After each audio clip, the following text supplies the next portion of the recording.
Hello दोस्तों, मैं Suraj Madeshiya from HSC study guide Suraj channel. तो आज का हमारा टॉपिक रहेगा हॉट वर्क सेफ्टी के बारे में।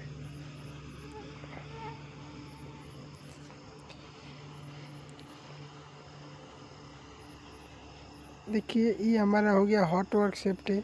हॉट वर्क सेफ्टी में फर्स्ट हमारा प्रोजेक्ट आ गया, मतलब कि आपका कौन सा प्रोजेक्ट है इधर डालेगा। ट्रेनर नेम, मतलब हॉट वर्क सेफ्टी ट्रेनिंग कौन दे रहा है, जैसे कि सेफ्टी पर्सन देगा या फिर इंजीनियर दे सकता है, अगर उसको पता होगा तो उसका नाम आएगा। उसका डेट आएगा, कब वो ट्रेनिंग दे रहा है वो डेट आएगा। उसके बाद से हमारा ट्रेनिंग ऑब्जेक्ट आ गया है।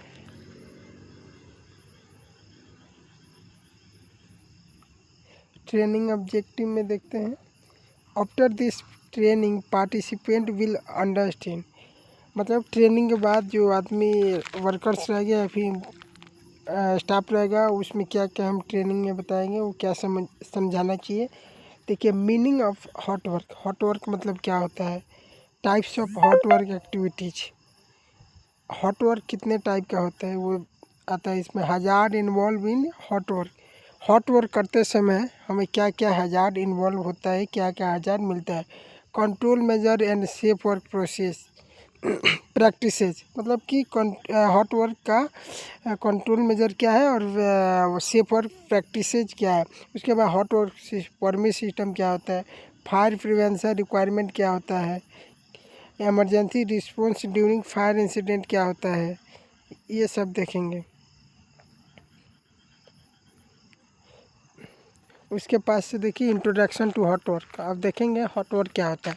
देखिए, what is hot work. Hot work means any activity that produced, मतलब कि कोई सा भी एक्टिविटी जिसमें फ्लेम निकले, हीट निकले, स्पार्क निकले, मोल्टन मेटल लिखे, मतलब कि ऐसा कोई भी काम जिसमें हमें फ्लेम यानी धुआं निकले, हीट मतलब गर्मी निकले, स्पार्क निकले, चिंगारी निकले या फिर मोल्टन मेटल निकले, उसको हम लोग क्या बोलते हैं, हॉट वर्क बोलते हैं। एग्जाम्पल देखते हैं, वेल्डिंग हो गया, गैस कटिंग हो गया।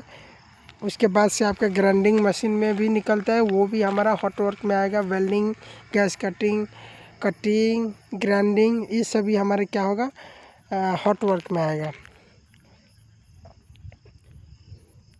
अब कॉमन हॉट वर्क एक्टिविटी देखते हैं, मतलब कि कॉमन हॉट वर्क कौन कौन सा एक्टिविटी होता है वो देखते हैं। सबसे पहले हम आर्क वेल्डिंग हो गया, गैस कटिंग हो गया, ग्राइंडिंग हो गया, चिपिंग हो गया, सोल्डरिंग हो गया, बिटमेन हीटिंग हो गया, यूज ऑफ ब्लोक लैंप्स हो गया।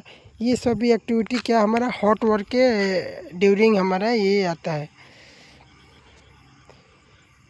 हॉट वर्क में क्या कॉमन हजार्ड है वो देखते हैं।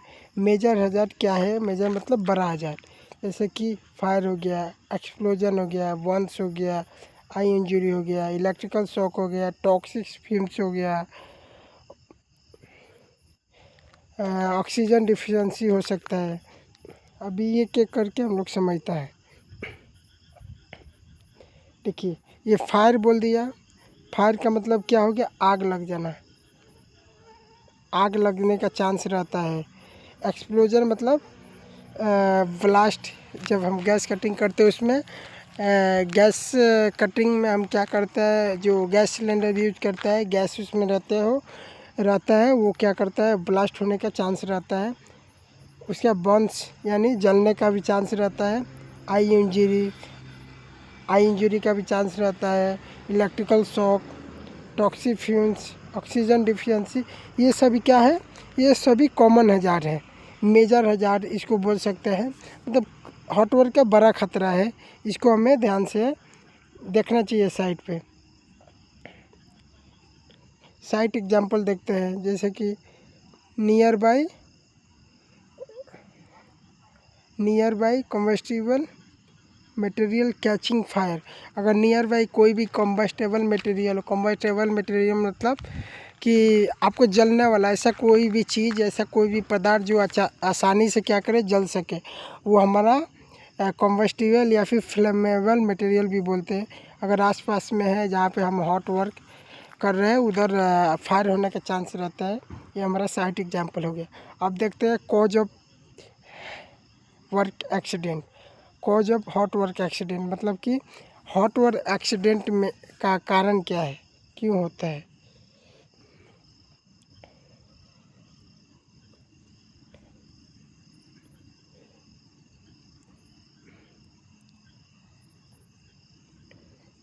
अब देखिए नो हॉट वर्क परमिट। जब हम लोग हॉट वर्क परमिट नहीं लेता है वो हमारा कारण हो सकता है। पुअर हाउसकीपिंग है वो हमारा कारण हो सकता है हॉट वर्क एक्सीडेंट का। गैस लीकेज करता है वो हमारा कारण हो सकता है। उसके बाद से इम्प्रॉपर ग्राउंडिंग, अगर हम हॉट वर्क का काम करें उसमें ग्राउंडिंग अच्छा से नहीं दे रहे हैं वो भी हमारा हॉट वर्क एक्सीडेंट के कारण हो सकता है। उसके बाद से no fire extinguisher nearby. जब हम हॉट वर्क करता है तो हमारे आसपास में कोई सा भी फायर एक्सटिंग्विशर नहीं रहता है। फायर एक्सटिंग्विशर मतलब आग बुझाने वाला यंत्र। अगर हॉट वर्क करते समय नहीं रहेगा पास में तो आग लगेगा तो बुझाने के लिए नहीं होता है, इसलिए वो भी हमारा हॉट वर्क का एक कारण होता है। उसके बाद से हमारा आता है अनट्रेंड वर्कर्स। अगर वर्कर्स अनट्रेंड है, जो वर्कर्स काम करेगा वो ट्रेंड नहीं है, एक्सपीरियंस नहीं है, तो भी हमारे एक क्या होता है हॉट वर्क का एक एक्सीडेंट का कारण होता है। Unsafe cylinder handling. अब जो हमारा गैस सिलेंडर आता है, जब गैस कटिंग करता है उस समय हम लोग गैस सिलेंडर जो यूज करते हैं उसको अनसेफ तरीके से मतलब बिना सुरक्षा के हैंडलिंग करता है, एक से दूसरे जगह लेकर जाता है, वो भी हमारे लिए क्या है हॉट वर्क का एक एक्सीडेंट का कारण होता है। अभी देखते हैं हम फायर ट्रिंगल के बारे में। फायर ट्रिंगल क्या होता है, देखिए elements of fire.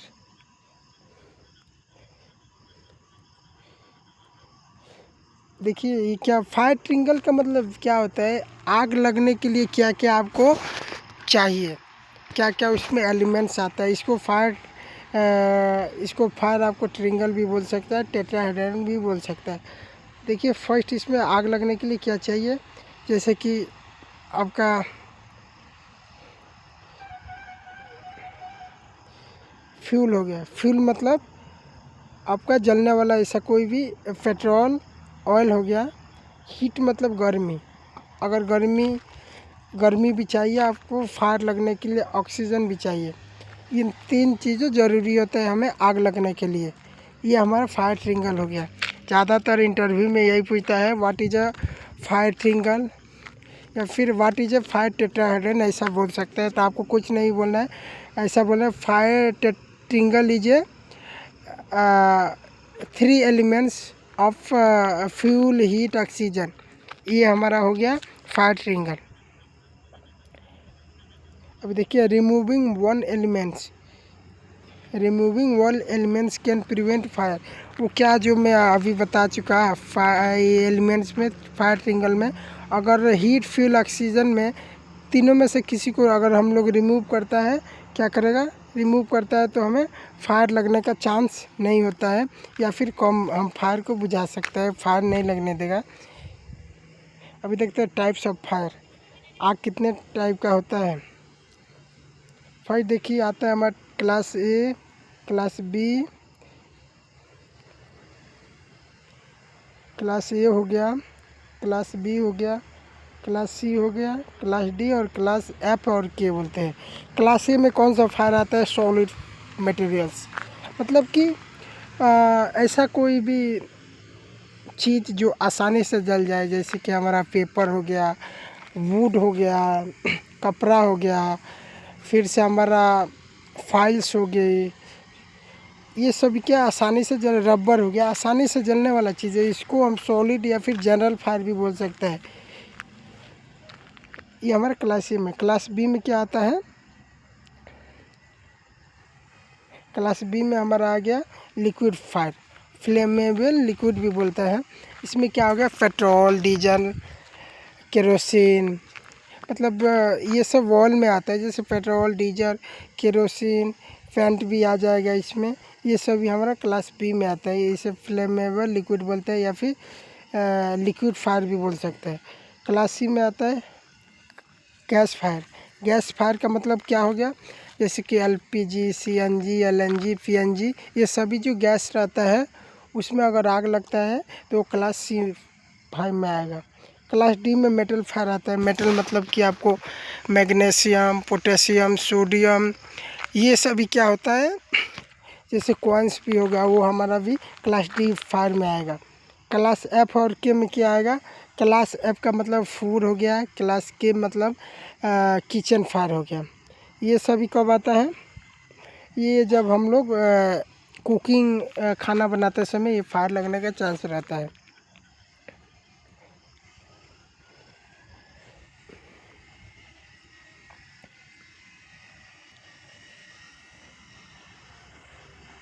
Hot work permit system क्या होता है इसमें देखते हैं।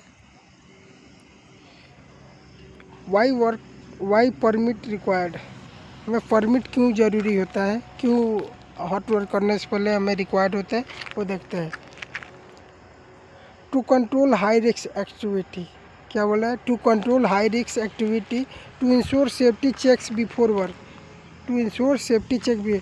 ये क्या परमिट क्यों रिक्वायर होता है, जो हाई रिस्क एक्टिविटी होता है उसको हम क्या करें, कंट्रोल कर सकें, उसके लिए परमिट रिक्वायर। दूसरा क्या बोला है, to ensure safety checks before work, क्या बोलता है, मतलब कि हॉट वर्क करने से पहले हमें परमिट अगर लेता है तो हमें ये पता चलता है उस एक्टिविटी में क्या हजार्ड है, हमें क्या क्या सेफ्टी पॉइंट को हमें चेक करना चाहिए।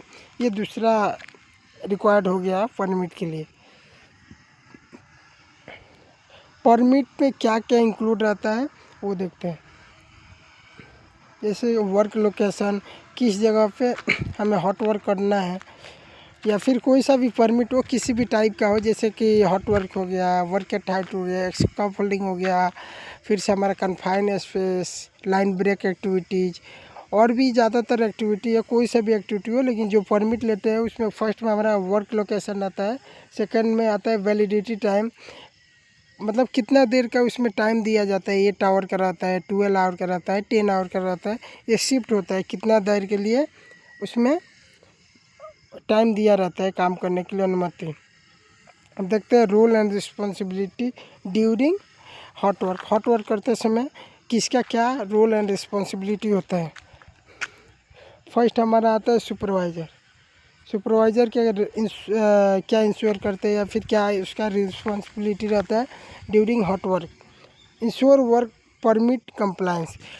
सुपरवाइज़र को क्या रोल होता है, जैसे फर्स्ट उसका परमिट को चेक करना, परमिट लेना, वो परमिट लिया है कि नहीं वो चेक करना, वेरीफाई वर्क एरिया सेफ्टी, जो हॉट वर्क करेगा उस एरिया को वेरीफाई करेगा कि पास में कोई हजारस गैसेज या फिर हजारस कोई मटेरियल तो नहीं है ना, जैसे केमिकल हो गया या फिर कॉम्बस्टेबल या फिर फ्लेमेबल मटेरियल नहीं होना चाहिए, वो देखेगा। देखिए फायर वॉचर के क्या रिस्पॉन्सिबिलिटी होता है।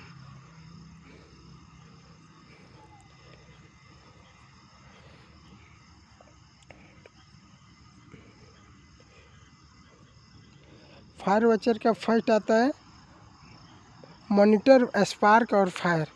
वो क्या करता है, फायर वॉचर मॉनिटर करता है, मतलब देखभाल करता है कोई आसपास में स्पार्क जनरेट ना हो, फायर जनरेट ना हो ड्यूरिंग हॉट वर्क। जनरेट तो होता है लेकिन उसको वही मॉनिटर करना पड़ता है कि आग ना लगे, कि फायर एक्सटिंग्विशर रेडी। उसको ये भी इंश्योर करना पड़ता है, उसका रिस्पॉन्सिबिलिटी ये भी होता है कि हॉट वर्क के ड्यूरिंग हॉट वर्क करते समय हमें फायर एक्सटिंग्विशर जो आग बुझाने वाला यंत्र रहता है वो हमेशा रेडी होना चाहिए। Post work watch it least 30 minutes, इसका मतलब क्या होगा, post work watch it least 30 minutes. अगर हम लोग हॉट वर्क कर रहे हैं, हॉट वर्क अगर ख़त्म भी हो जाता है तो उधर जो फायर वॉचर रहेगा वो 30 मिनट तक काम बंद होने के बाद भी इसको मॉनिटर करना है, देखना है कि किधर भी आग लगने का चांस, उसमें चिंगारी तो नहीं निकल रहा है ना, ऐसा कुछ भी हो तो उसको उधर देखना पड़ता है। अब देखिए वर्कर्स क्या क्या रिस्पॉन्सिबिलिटी होता है। Pre hot work inspection, hot work inspection से पहले हमें क्या क्या चेक करना चाहिए वो देखते हैं। फर्स्ट हमारा checklist before starting work. Starting work hot work से पहले हम क्या क्या चेक करेंगे। जैसे एरिया क्लीन होना चाहिए, किसी भी प्रकार का बैड हाउस कीपिंग मतलब ख़राब हाउस कीपिंग, जैसे कोई मटेरियल अनवांटेड मटेरियल जो ज़रूरी ना हो वो भी उधर उपलब्ध हो, उसको क्लियर करना। कोई फ्लेमेबल मटेरियल ना हो, उसी को बोले flammable materials removed. Fire extinguisher available होना चाहिए। गैस सिलेंडर चेक, अगर हम गैस कटिंग कर रहे हैं तो गैस सिलेंडर चेक तो होना चाहिए। वेंटिलेशन एडिक्वेट, जो हवा है उधर का वेंटिलेशन है वो प्रोवाइड होना चाहिए पर्याप्त। बैरिकेडिंग डाउन, उधर बैरिकेडें लगा होना चाहिए, सॉफ्ट हार्ड चैन बैरिकेडिंग जो उधर ज़रूरी हो। उसके बाद गैस सिलेंडर सेफ्टी के बारे में जानते हैं। कीप सिलेंडर ऑपरेट, जो सिलेंडर रहता है वो हमें कभी भी जो उसका एज पर इंडियन स्टैंडर्ड जो उसका स्टैंडर्ड रहता है उसके अकॉर्डिंग हमेशा सिलेंडर को रखना चाहिए और शिफ्ट भी करना चाहिए एक से दूसरे जगह। यूज फ्लैश बैक अरेस्टर, अभी देखिए जब गैस सिलेंडर का हम यूज करते हैं, गैस कटिंग करते हैं, उसमें हमारा फ्लैश बैक अरेस्टर आता है। इससे नाम से भी पता चला फ्लैश बैक अरेस्टर। वो क्या करता है, जो चमक होता है, फ्लैश होता है, जो उसमें चिंगारी निकलता है, उसको उस फ्लैश को क्या करता है, जो बैक से निकलता है ना, जो कटिंग गैस कटिंग मशीन रहता है उसमें निकलता है, उसको क्या करता है, अरेस्ट करता है। मतलब कि वो पकड़ता है कि कहीं इधर उधर जाकर उसको आग लगने का चांस रहता है, इसलिए फ्लैश बैक अरेस्टर लगा होना चाहिए। सेपरेट ऑक्सीजन एलपीजी सिलेंडर, अभी देखिए क्या बोला है, ऑक्सीजन एलपीजी गैस जो सिलेंडर रहता है वो सेपरेट होना चाहिए। No oil grease near oxygen cylinder, जो ऑक्सीजन सिलेंडर रहेगा उसके नियर में पास में कोई भी ग्रीस या फिर ऑयल वाला चीज़ नहीं होना चाहिए। क्लोज वॉल्व आफ्टर यूज, अब हम गैस कटिंग करते हैं तो इसमें वॉल्व आता है, जो हम लोग सिलेंडर को चालू करते हैं तो उसको क्या, हमें उसको प्रयोग करने के बाद हमें क्या करना है, क्लोज कर देना है, भूलना नहीं है। वेल्डिंग मशीन सेफ्टी के बारे में देखते हैं। वेल्डिंग मशीन सेफ्टी के बारे में क्या क्या इसमें है, जैसे proper earthing required, proper earthing लगा होना चाहिए हर मशीन में। इंसुलेटेड केबल, जो केबल रहेगा इंसुलेटेड होना चाहिए। केबल जॉइंट्स नॉट अलाउड, अगर केबल जॉइंट है तो उसको अलाउड नहीं करना चाहिए। Welding holder in good condition, जो वेल्डिंग का होल्डर रहता है वो गुड कंडीशन होना चाहिए, किसी भी तरह का टीयर नहीं होना चाहिए। पावर ऑफ आफ्टर वर्क, अगर काम हो जाता है तो हमें जो पावर रहता है इलेक्ट्रिकल का उसको क्या ऑफ कर देना चाहिए। ग्राइंडिंग सेफ्टी के बारे में देखते हैं। ग्राइंडिंग सेफ्टी में क्या आता है, यूज करेक्ट ग्राइंडिंग व्हील, जो ग्राइंडिंग काम जब हम करता है तो उसमें जो व्हील रहता है लगा रहता है उसको करेक्ट यूज करना है। ऐसा नहीं कि इधर उधर उसमें वो ब्रेक होने का चांस रहता है, ब्रेक होगा तो शरीर में किधर भी जाएगा तो कट लगने का चांस रहता है, इसलिए हमें करेक्ट यूज करना है। व्हील इंस्पेक्शन बिफोर यूज, काम करने से पहले जो व्हील रहता है ग्राइंडिंग मशीन का उसको इंस्पेक्ट करना चाहिए। गार्ड मस्ट बी इंस्टॉल, जो गार्ड रहेगा उसको हमेशा इंस्टॉल्ड उसमें लगा होना चाहिए। फेस शील्ड मैंडेटरी, अगर हम ग्राइंडिंग मशीन का यूज कर रहे हैं, चाहे छोटा वाला हो, A4 A6 जो भी हो, उसको क्या हमें फेस शील्ड पीपीज का प्रयोग करना चाहिए। पर्सनल प्रोटेक्टिव इक्विपमेंट के बारे में जानते हैं, पीपीज के बारे में। देखिए सबसे पहले हमारा मैंडेटरी पीपी आता है। मैंडेटरी मतलब ज़रूरी, अगर हम लोग हॉट वर्क कर रहे हैं तो हमें ये पीपी हमेशा पहनकर ही करना है। देखिए फर्स्ट हमारा वेल्डिंग हेलमेट आ गया, वेल्डिंग हेलमेट आपका ये वाला हो गया। उसके बाद से हमारा ये फेस शील्ड आ गया, फेस शील्ड आ गया। फेस शील्ड आपका कौन सा, इसमें फेस शील्ड का तो नहीं दिया है, ठीक है। Leather hand gloves, leather hand gloves आपका ये हो गया, इसको भी ले सकता है। उसके बाद से एप्रोन आ गया, एप्रोन से आपका ये हो गया जैकेट्स या फिर एप्रोन इसको भी बोलते हैं।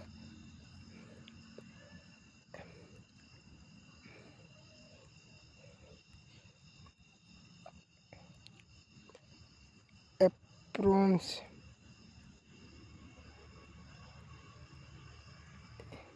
ये आपका एप्रोन हो गया। उसके बाद से आपका ये सेफ्टी शूज हो गया, वो तो मैंडेटरी, वो तो पहनना ही है। गॉगल्स हो गया, ये आपका गॉगल्स हो गया। रिस्पिरेटरी प्रोटेक्शन, अगर हम लोग ज़्यादा नॉइस 85 डेसिबल से ज़्यादा अगर उधर शोर हो रहा है, नॉइस हो रहा है, तो वो भी हमें यूज करना है। अभी फायर प्रिवेंशन मेजर्स के बारे में देखते हैं। फायर प्रिवेंशन मतलब कि हमें आग लगने के पहले क्या क्या हमें उपाय पता होना चाहिए। जैसे रिमूव कम्बस्टिबल मटेरियल्स, जो मटेरियल्स कम्बस्टिबल या फिर फ्लेमेबल भी बोलते हैं, जो जलने वाला पदार्थ रहता है, काम करने से पहले हमें ये उधर का जो ज्वलनशील मटेरियल रहता है उसको रिमूव करना चाहिए। यूज फायर ब्लैंकेट ये वाला है, इसको यूज होना चाहिए हमेशा। इसके बाद से स्पार्क कंटेनमेंट, जो स्पार्क कंटेनमेंट यूज करना है। मेंटेन फायर एक्सटिंग्विशर को हमेशा नियर बाई रखना चाहिए। कंटिन्यूस फायर वॉच, हमेशा हॉट वर्क करने से पहले या फिर हॉट वर्क के ड्यूरिंग हमें क्या एक कंटिन्यूस फायर वॉच को उधर रखना चाहिए। अब कन्फाइन स्पेस हॉट वर्क, अगर हम लोग कन्फाइन स्पेस में हॉट वर्क करते हैं तो उसमें क्या क्या आपको चाहिए। फर्स्ट आपके एडिशनल रिस्क, अब आपको क्या क्या रिस्क हो सकता है। टॉक्सिक हो गया, टॉक्सिक गैसेज हो गया, जहरीला गैस, लैक ऑफ ऑक्सीजन की कमी हो सकता है। एक्सप्लोजन रिस्क, अगर हम लोग गैस कटिंग कर रहे हैं, गैस सिलेंडर का यूज कर रहे हैं, वो भी आपको क्या खतरा हो सकता है, रिस्क हो सकता है। उसके बाद से गैस टेस्टिंग, एडिशनल कंट्रोल, इसके लिए क्या कर सकते हैं। जैसे कि गैस टेस्टिंग, हम कभी भी कन्फाइन स्पेस में काम कर रहे हैं या फिर हॉट वर्क एरिया में काम कर रहे हैं तो हमें गैस टेस्टिंग मैंडेटरी है। फर्स्ट गैस टेस्टिंग, उसके बाद से काम स्टार्ट करेंगे। वेंटिलेशन उधर चेक करेंगे है कि नहीं, प्रॉपर होना चाहिए। स्टैंड बाई मैन भी उधर होना चाहिए। रेस्क्यू अरेंजमेंट होना चाहिए, मतलब कि इन केस ऑफ इमरजेंसी हो जाता है ड्यूरिंग कन्फाइन स्पेस, तो हमें रेस्क्यू टीम उधर तैयारी होना चाहिए, रहना चाहिए। वर्क एट हाइट, अगर वर्क एट हाइट पर हॉट वर्क हो रहा है, ऊंचाई पर हॉट वर्क किया जा रहा है, उसमें क्या क्या हमें सावधानियाँ।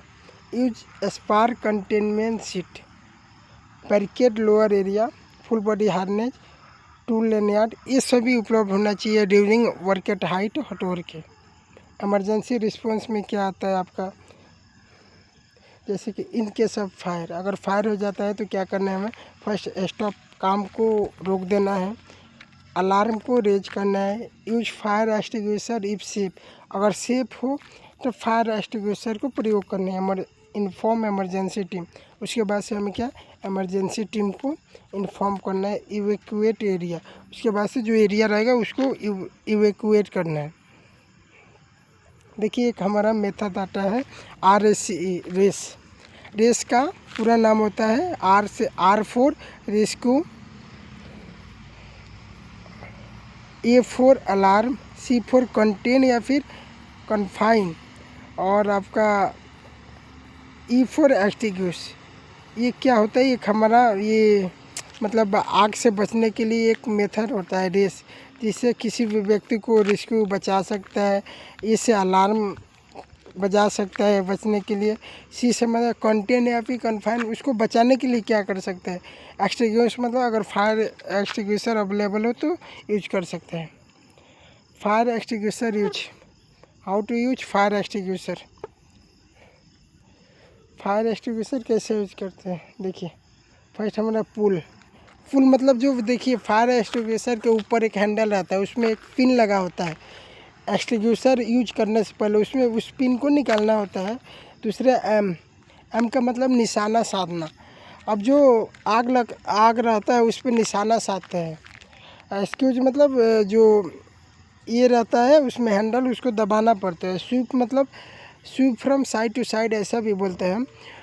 मतलब कि जिधर आग लगा है उसके साइड बाई साइड हम क्या करते हैं, हैंडल को घुमाकर आग बुझाने की कोशिश करते हैं। ये हमारा फास्ट मेथड हो गया how to use fire extinguisher. और real accident case study, hot work के ड्यूरिंग हॉट वर्क से रिलेटेड क्या क्या एक्सीडेंट अभी तक हुआ है वो हम देखते हैं।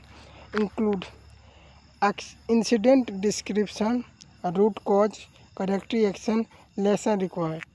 लेसन लर्न, क्या बोलता है, इंसिडेंट डिस्क्रिप्शन। अगर कुछ एक्सीडेंट हो जाता है या फिर इंसिडेंट नियर मिस होता है तो हमें रिपोर्ट में इंसिडेंट डिस्क्रिप्शन लिखना पड़ता है।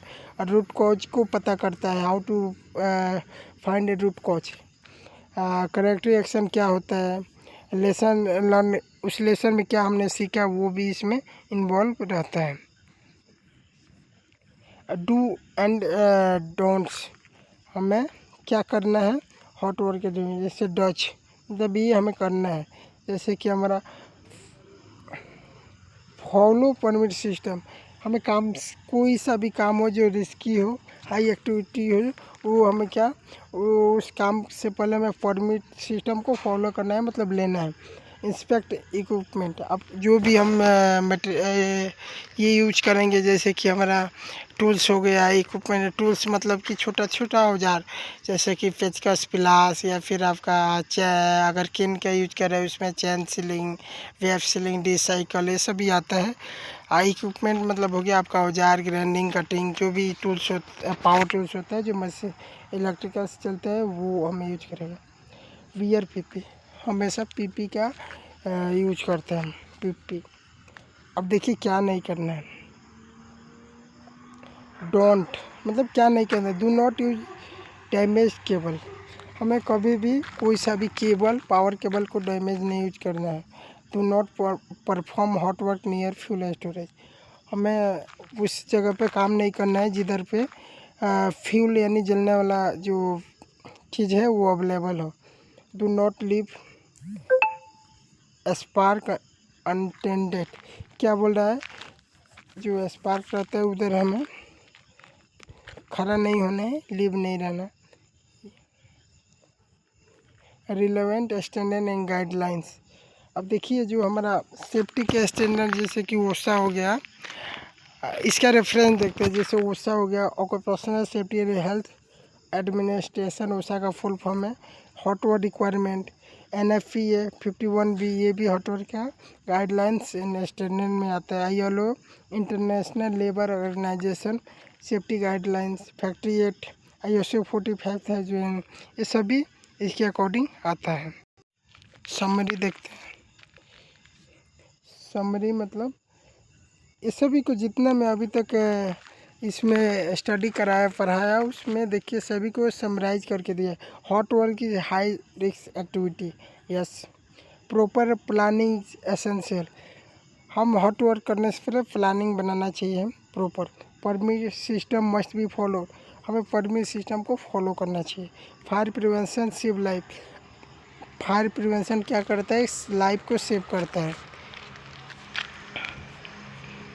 क्यूज इंटरेक्शन सेशन, अभी देखिए कुछ क्यूज है जो अभी इस लेसन यानी लेक्चर में मैं अभी आपको पढ़ाया या फिर बताया, इसका आपको कमेंट में आंसर करना है। जैसे कि what is hot work, hot work क्या होता है। Why is fire watch required, fire watch required क्यों होता है during hot work, hot work जब हम लोग करते हैं तो फायर वॉच क्यों उधर हमें रखना चाहिए। What is pass method, pass method क्या होता है। Name two hot work PPEs, hot work करते समय हमें दो क्या कॉमन पीपीज यूज करता है, वो हमें इधर कमेंट में